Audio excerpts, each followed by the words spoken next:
Bienvenidas a nuestro quinto y último módulo del proceso de sensibilización denominado Rendición de Cuentas, un derecho de la ciudadanía. En este módulo explicaremos, entre otros aspectos, qué es la rendición de cuentas, cómo rinden cuentas las entidades públicas del Distrito Capital y por qué es importante la participación de las ciudadanas en la rendición de cuentas. Con la Constitución Política de 1991, el Estado colombiano adoptó la democracia participativa, con lo cual otorgó a los ciudadanos y ciudadanas la oportunidad de controlar el ejercicio del poder. De acuerdo con la Constitución, el poder puede ser controlado por los ciudadanos y ciudadanas a través del ejercicio de los siguientes derechos: derecho a la participación, consagrado en los artículos 2, 3 y 103,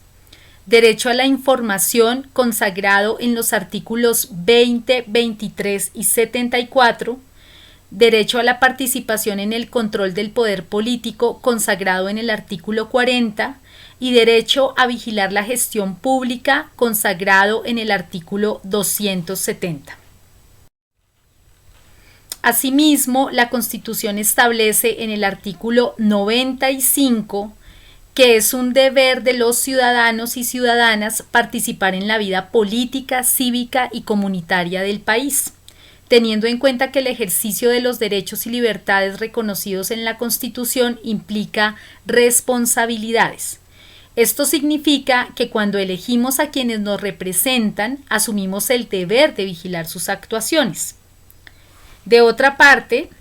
el artículo 209 señala que la función administrativa está al servicio de los intereses generales y se desarrolla con fundamento en los principios de igualdad, moralidad, eficacia, economía, celeridad, imparcialidad y publicidad. Y los artículos 122 y 123 establecen que ningún servidor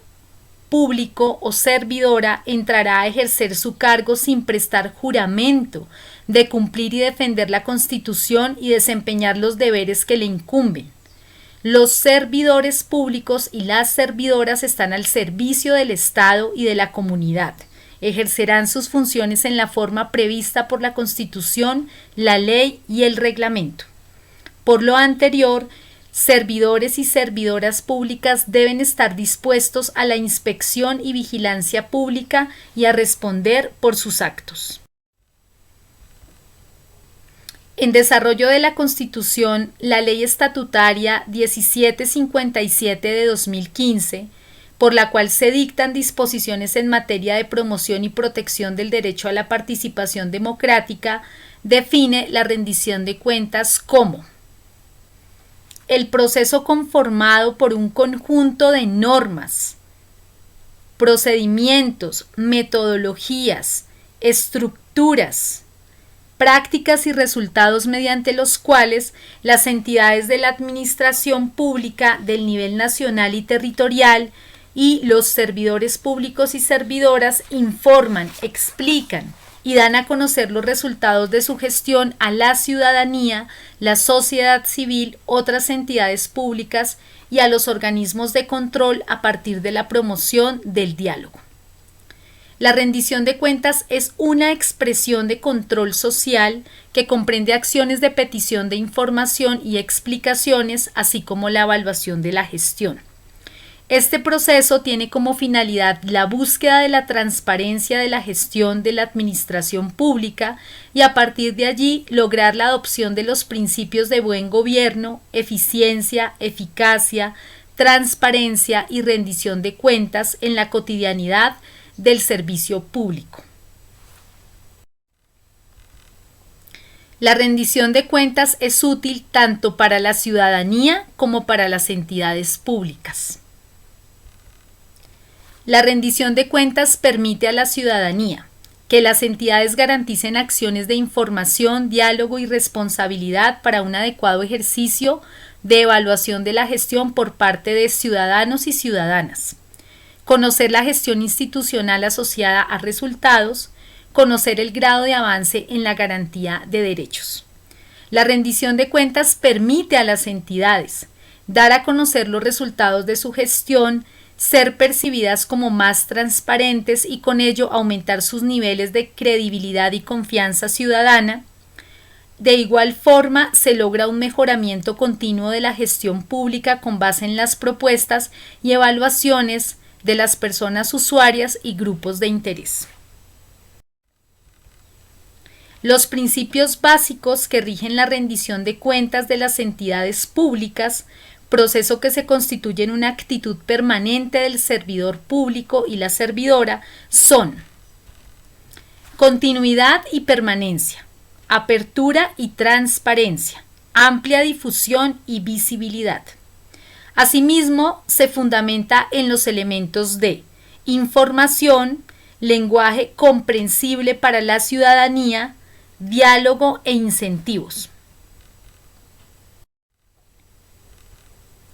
De acuerdo con el protocolo para la rendición de cuentas permanente en las entidades del distrito,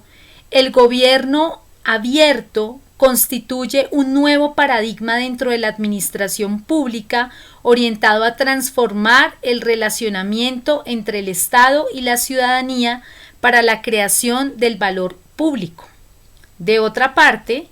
la rendición de cuentas es uno de los ejes transversales del gobierno abierto, dado que las instituciones públicas están obligadas a informar, explicar y comunicar las razones de sus decisiones, el alcance de las acciones adelantadas y los resultados de su gestión, facilitando la retroalimentación de la ciudadanía para el ajuste y mejora de las políticas públicas y de su propia gestión.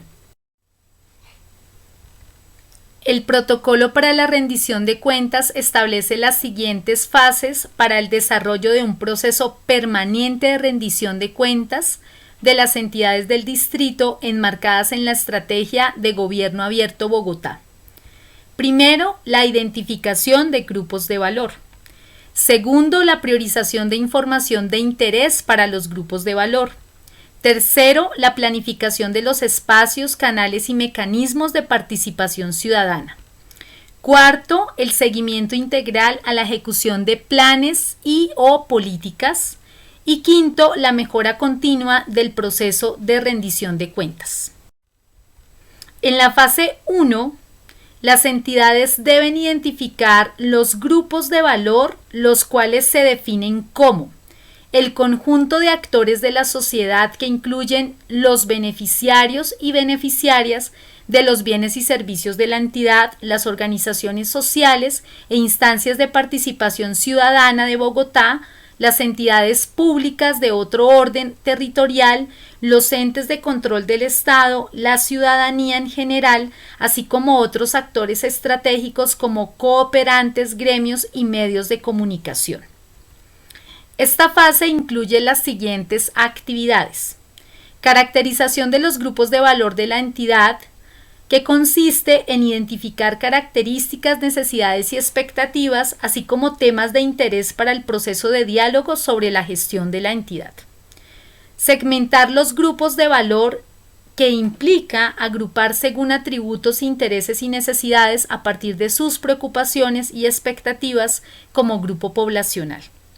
Y socialización, sensibilización y aprobación de los grupos del valor, que consiste en la realización de actividades al interior de la entidad para que sus integrantes identifiquen y reconozcan los grupos de valor a los que se dirigen sus servicios. En la fase 2, las entidades deben identificar la información que es relevante para sus grupos de valor con respecto a sus intereses, expectativas y necesidades, lo que se conoce como la demanda ciudadana, teniendo en cuenta la segmentación previamente realizada y atendiendo los enfoques poblacional diferencial, de género y territorial participativo.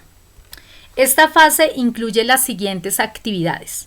identificar la información institucional de las entidades para la rendición de cuentas, asegurarse de identificar, producir y publicar la información relacionada con la ejecución técnica y presupuestal de sus políticas, planes, programas y proyectos, así como la relacionada con sus procesos de apoyo. Identificar la información relevante para los grupos de valor, es decir, la demanda ciudadana, que consiste en realizar acciones de consulta para identificar la información que es prioritaria para sus grupos de valor, tomando en cuenta sus diferencias y particularidades, y establecer la ruta de recolección de información, que consiste en revisar si la información de interés para los grupos de valor se produce internamente o si por el contrario es generada por otras entidades distritales a fin de establecer una ruta para acceder a ella de forma oportuna.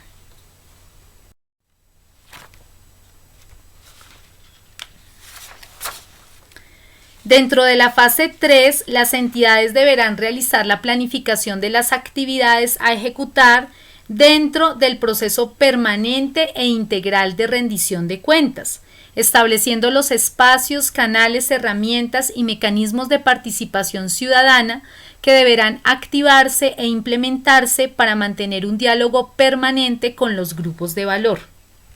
Esta fase incluye las siguientes actividades: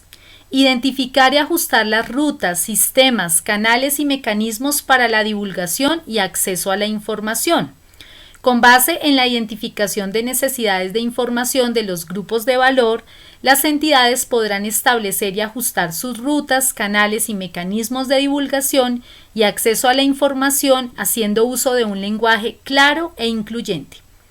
Establecer los mecanismos para visibilizar en tiempo real los avances de políticas, programas, planes y proyectos de la entidad, lo que se conoce como la huella de gestión. En esta actividad, las entidades deberán establecer mecanismos para publicar en tiempo real, cuando sea técnicamente posible y o de manera oportuna, los datos e información sobre el avance de su gestión, garantizando que los grupos de valor puedan acceder a la información de su interés y ejercer un control social permanente y oportuno. La tercera actividad es seleccionar y establecer los espacios de participación a implementar por la entidad. Con base en la caracterización de grupos de valor y la identificación de la información prioritaria para los mismos, las entidades deberán identificar, seleccionar y articular en su estrategia de rendición de cuentas los espacios de participación que se utilizarán para generar espacios de diálogo con estos actores sociales. En la fase 4, las entidades deberán activar e implementar los espacios, canales y mecanismos de participación definidos para la ejecución del ejercicio de rendición de cuentas. Esta fase incluye las siguientes actividades: socializar y sensibilizar a los grupos de valor sobre las rutas, sistemas, canales y mecanismos para la divulgación y acceso a la información. Se trata de socializar a los grupos de valor los canales y mecanismos a través de los cuales podrán acceder de manera oportuna a la información sobre su gestión. La segunda actividad es visibilizar los avances de políticas, programas, planes y proyectos de la entidad mediante el uso de las tecnologías de información y comunicación, lo que ya definimos como la huella de gestión. En esta actividad, la entidad publicará la información de su gestión en tiempo real cuando ello sea técnicamente posible y de manera oportuna. La tercera actividad es realizar la activación ciudadana mediante la implementación de los mecanismos de participación definidos. Estos deberán ser activados como mínimo de manera trimestral, pero cada entidad podrá incrementar la frecuencia con la que desarrolla estos espacios con el fin de fortalecer el control social y la participación incidente de los grupos de valor. En la fase 5, las entidades deben realizar el seguimiento al proceso de rendición de cuentas para la mejora continua, teniendo en cuenta que este permite fortalecer la gestión institucional con base en la participación permanente y decisoria de los grupos de valor. Las actividades previstas en esta fase son las siguientes. La primera, identificar el impacto de la rendición de cuentas en la gestión institucional, lo que se conoce como balance ciudadano. identificando cómo evoluciona la gestión de las entidades a medida que se introducen las propuestas realizadas por la ciudadanía en los distintos espacios de rendición de cuentas. La segunda actividad consiste en promover la participación ciudadana en los procesos de evaluación y ajuste de las estrategias de rendición de cuentas. Una vez realizado el seguimiento sobre los resultados del ejercicio de rendición de cuentas y su incidencia en la gestión institucional, las entidades deberán adelantar un ejercicio de evaluación del contenido de sus estrategias de rendición de cuentas. La tercera y última actividad es realizar seguimiento a la implementación de las estrategias de rendición de cuentas, estableciendo la periodicidad para hacer seguimiento al avance de las acciones definidas en las estrategias de rendición de cuentas, de tal forma que se identifique si se está dando cumplimiento a las actividades planificadas. Esperamos que esta presentación haya contribuido a la comprensión del proceso de rendición de cuentas de las entidades públicas que integran el Distrito Capital. Las invitamos a ampliar la información al respecto revisando tanto la caja de herramientas como los documentos obligatorios sugeridos.